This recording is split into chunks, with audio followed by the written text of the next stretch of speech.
ఎన్నాళ్ళ ఎదురుచూపులు ఇంకెన్నాళ్ళ ఆశల ఊసులు ఇప్పట్లో తెగేదుందా లేదా? తెలంగాణ కేబినెట్ విస్తరణ ఇతర పార్టీ పదవుల విషయంలో ఆశావహుల అసహనం ఇది. నిజంగానే పదవుల భర్తీకి అడ్డుపడుతున్న శక్తులేవి? అధికారంలోకి వచ్చి ఏడాది గడిచినా ఎందుకు కనీస పదవులు సైతం భర్తీ చేయలేకపోతోంది కాంగ్రెస్? ఆ దిశగా పుల్లలేస్తోందెవరు?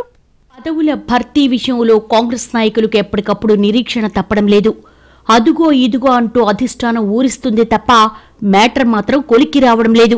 దీంతో ఇప్పుడు రాష్ట్ర పార్టీ నేతల్లో ఓ కొత్త డౌట్ మొదలైందట. ఎవరో కావాలని పుల్లలు పెడుతున్నారని, ఆ పుల్ల ఎక్కడుందో పుట్టి విరిచేస్తే తప్ప వ్యవహారం కొలిక్కి రాదని అనుకుంటున్నట్టుగా తెలుస్తోంది. తెలంగాణ ఇచ్చి కూడా 10 ఏళ్ల పాటు అధికారానికి దూరంగా ఉండాల్సొచ్చిందన్న బాధ కాంగ్రెస్ నేతల్ని గతంలో వేధించింది. ఎట్టకేలకు 2023 ఎన్నికల్లో పార్టీ పవర్లోకి రావడంతో ప్రాణం లేచొచ్చినట్టుగా ఫీల్ అయ్యారు నాయకులంతా.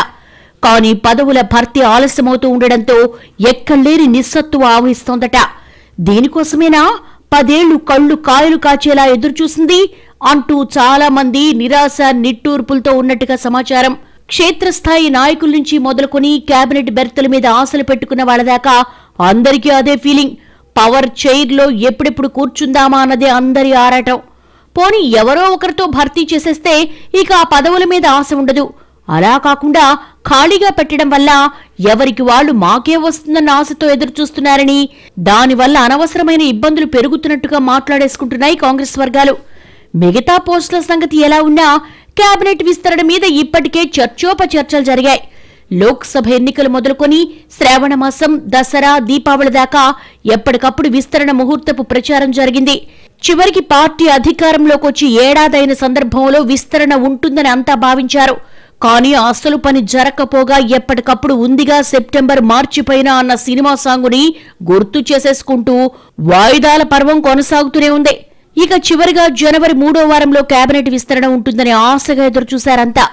సంక్రాంతి పండుగ రోజుల్లో సాధారణంగా ఏ శుభవార్త పెట్టుకోరు కాబట్టి నెల ముగిసిన వెంటనే విస్తరణ ముహూర్తం ఉంటుందని లెక్కలేసుకున్నారు.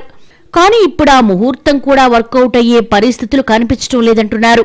జనవరి 3వ వారం ముగిసి ఫిబ్రవరి దగ్గర పడుతోంది. కానీ కేబినెట్ విస్తరణ ఊసెత్తే వాళ్లే లేరు. క్యాలెండర్లో పేజీల్లా రోజులు గడిచిపోతున్నా కేబినెట్ విస్తరణపై ఆశలు పెట్టుకున్న నేతల ఆశలు మాత్రం తీరడం లేదు.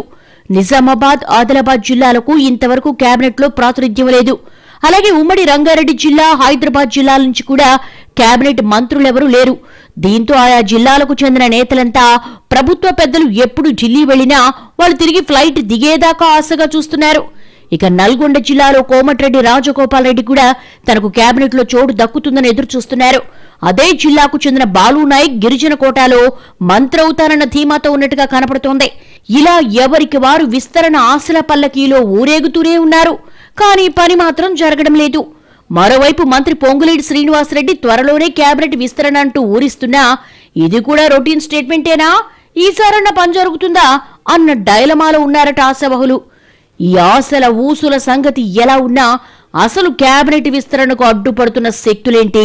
మిగిలి ఉన్న 6 పదవుల్ని భర్తీ చేయకుండా పొల్లలు పెడుతోందెవరు? ఎక్కడ తాత్సారం జరుగుతోందంటూ కొందరు ఆరా తీస్తున్నట్టుగా తెలుస్తోంది. అటు సీఎం రేవంత్ రెడ్డి కూడా కేబినెట్ విస్తరణ విషయంలో సానుకూలంగానే ఉన్నారట.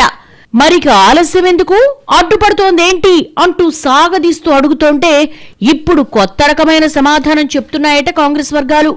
బహుశా ముందు పార్టీ పదవుల్ని భర్తీ చేయాలనుకుని ఉండవచ్చన్నది వాళ్ళ అంచనా.